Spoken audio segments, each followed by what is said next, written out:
Howdy and welcome to the Mighty Mug Chuck channel. I be Chuck. For some reason, right here looks dirty for some reason. I think that hair growing there is just darker. You know, all my hair is not consistently gray. I have dark hair and then I have, the white hair. I turned gray when I was in my 20s, actually. I was really sick in my 20s. Sometimes I wonder if I won't go there. But I was sickly in my 20s. And I know I've said that before, but anyway, I turned gray when I was in my 20s. And I used to color my hair. And I think about coloring it now, but then when I look at all my wrinkles, okay, when you got wrinkles and your hair is darker, it tends to bring out those wrinkles more. At least I think it does. On the other hand, when your hair is gray, you're more likely to get that washed out, just that washed out look, really. So, which is better? The coloring, when you're like in my 20s, obviously I was young and I wasn't looking like this. So the color of my hair made sense. 30s made sense, 40s made sense, 50s, I think it made sense. Now that I'm, in my 60s, I still kind of want to color it, but then I think, okay, does this really even make sense at this point, Okay, so over on Twitter, people have been upset because the Southern Baptist Convention is going to codify, make it part of the rules that women cannot be preachers. And this comes on the back of where they were going to kick certain churches out of the convention, the Southern Baptist Convention, because they had women preachers. And it basically was letting those churches know, no. Now, the way I understand it, it's just the lead preacher. So women can still come up to the pulpit and preach. They just can't be the lead preacher at a church, at a Baptist church. It's part of the Southern Baptist Convention. Now, mind you, a church doesn't have to be part of the Southern Baptist Convention. A Baptist church does not have to be part of the Southern Baptist Convention. They can, if they're kicked out, it's not the end of the world. They can continue going on and doing what they do. It's not the end of the world.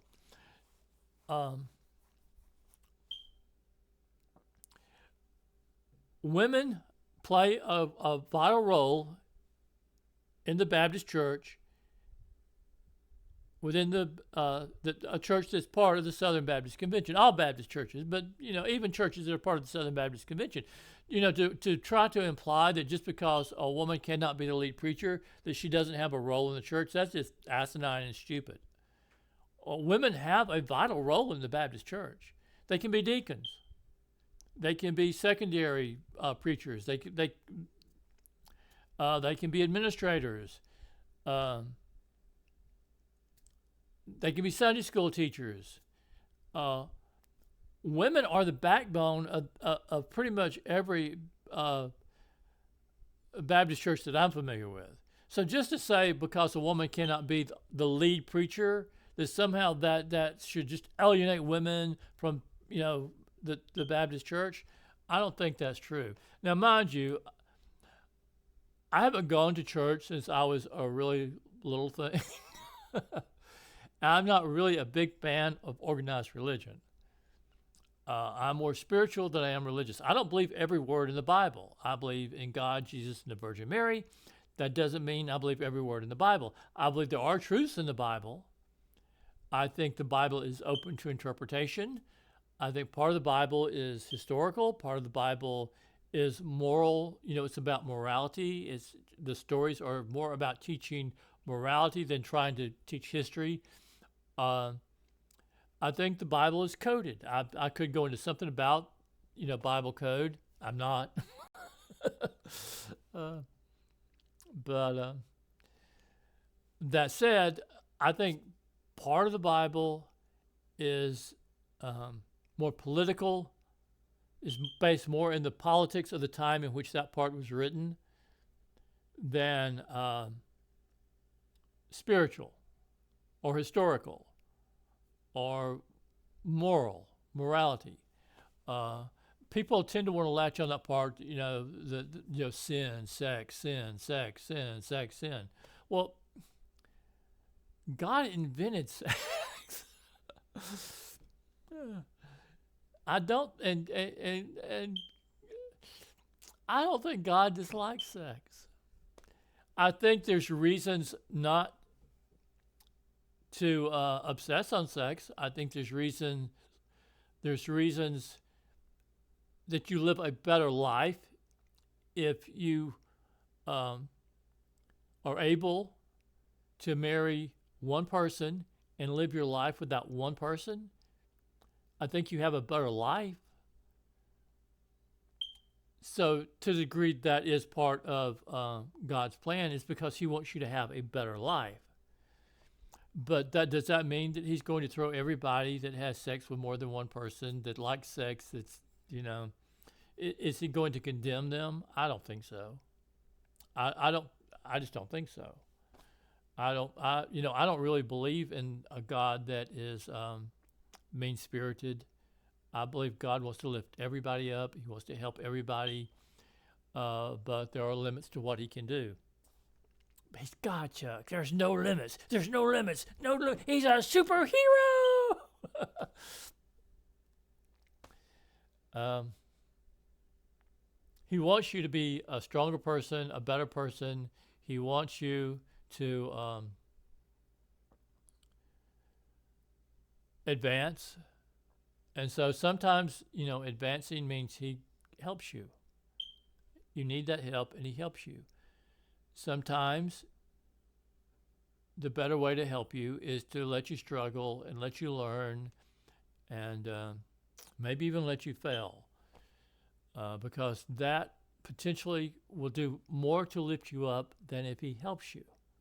It's hard, when you're suffering and hurting and you feel like you've been that God's forsaken you, that He doesn't care about you. When you're struggling, it's easy to go to that dark place. God's abandoned me. He's abandoned me. I don't think God's abandoned you. I don't think God's abandoned me. I think I'm failing God. I think I'm failing myself. I think I'm I think I'm doomed. I need help.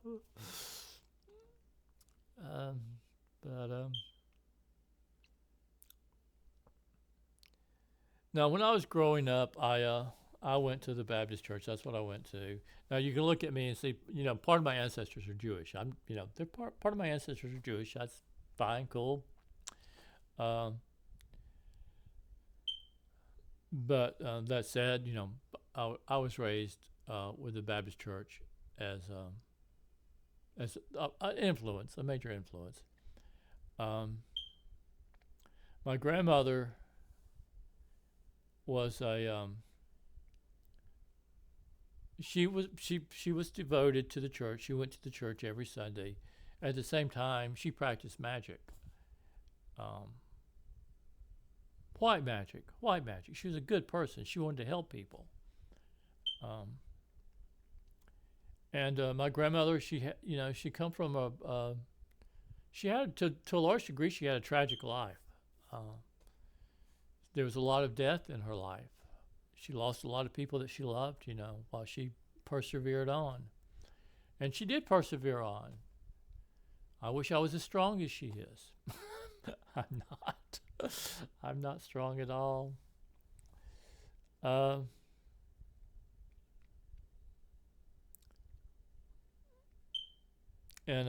my grandmother's, small house. And I really don't know if she was behind this or if my grandfather was behind it.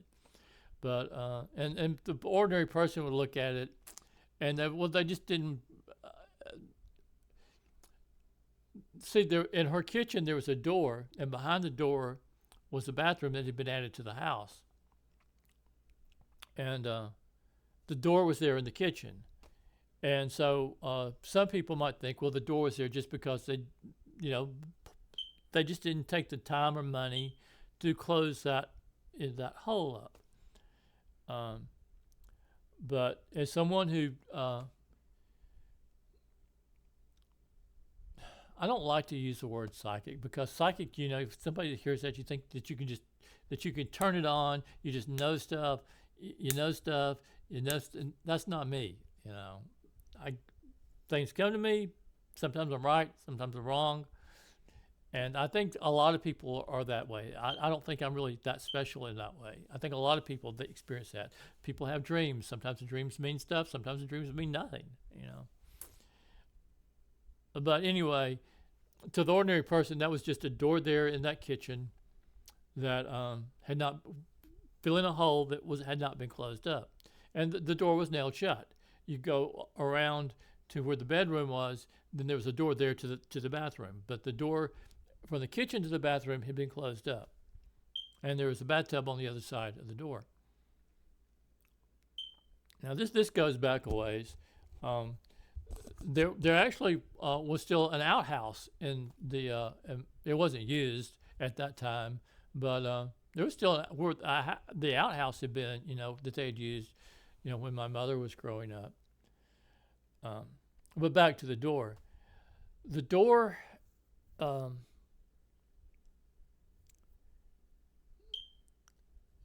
Some people they're not going to get this. And especially if they tend to be religious, they're not going to understand it. But the door is a way, the false door, the fake door is a way where you can go. It helps you, like, say you're dreaming and you see that door. It helps you go astral project into where there are souls waiting and where you can talk to them. And at times, souls can come back through that door and communicate with you in your dreams. You may say, hogwash, Chuck. Hogwash. That's just BS, man. But growing up, I've been through that door, For some reason, I just instinctively knew what that door was. And so, yeah, I would go through that door. After my granddaddy Salmons died, I just gave a name there I shouldn't have given. But reveal too much, Chuck. Reveal too much. Reveal too much. Reveal too much. After he died, okay, the wake was held, in the house. And his body was in the casket in the living room area in front of the windows and at close to where the door, like when you first come in. But when I had a dream later, it was during the same period, mind you. The casket was not in the living room; it's in the kitchen where the buffet was, and there was a picture hanging over the buffet. But in the dream, the buffet was gone, and that's where the casket was. And it was close to that door. It's close to that door. It's like kind of like a mirror image of the kitchen, kind of. You go through the door, it's kind of like a mirror image through there. And I wandered through the door, and they were having like a reverse party, The spirits on the other side, they were having a reverse party to greet my grandfather. So it wasn't just, there wasn't just a wake on, in the physical world. There was also a type of wake, greeting him over on the other side. I always thought that was the coolest thing.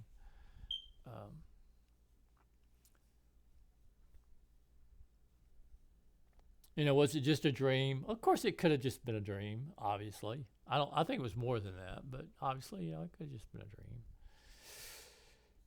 dream. Sometimes you question reality. Period. Is this just a dream? Is this a nightmare? Am I in a freaking nightmare? I feel like I'm in a nightmare. But that wasn't a nightmare to me. That was a good feeling. That was actually really good. That was really cool. That I was part of that. Even though I'm still alive, I guess. Still, I went to the door and I got to enjoy what he was enjoying on the other side. But it's still, when you lose someone you love, it's still hard. Even if you believe in life after death, it's still hard. It's really hard, especially if you love them so much. And I've got to get off that subject or I'm going to start getting really emotional. So, Twitter, they want to put the Baptists down. They want to reduce the power of the Baptist Church within the United States. They want to reduce the power of Baptists within the United States. it's not accidental that, and this is where I don't, if you're not, a Protestant from the Protestant background, I don't mean to make you angry. I don't mean to be hurtful here. But when you look at the makeup of the Supreme Court, you look at the waning power of the Protestant community, both in business and just everything. Um,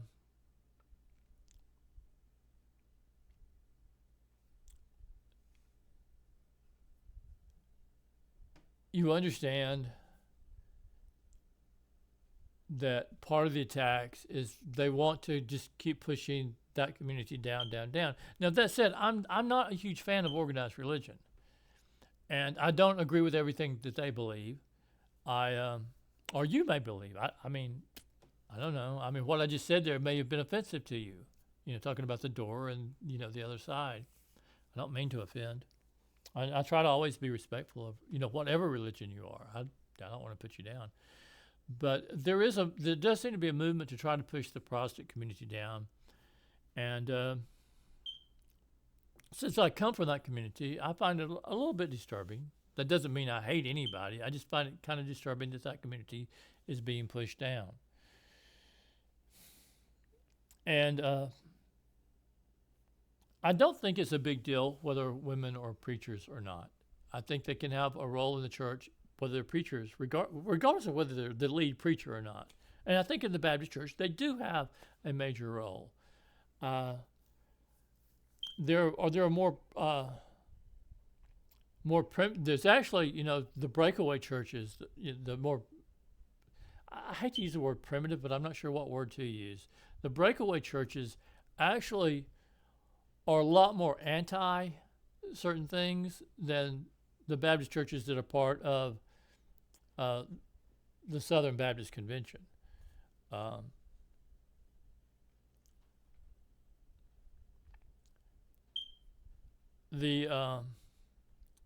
The congregations of the churches themselves are tolerant, or extremely tolerant. They are really not the way they're painted by a lot of the media, and like the Twitter, whatever the hell that was going on this morning. The congregations, they're mostly good people, and they're tolerant people.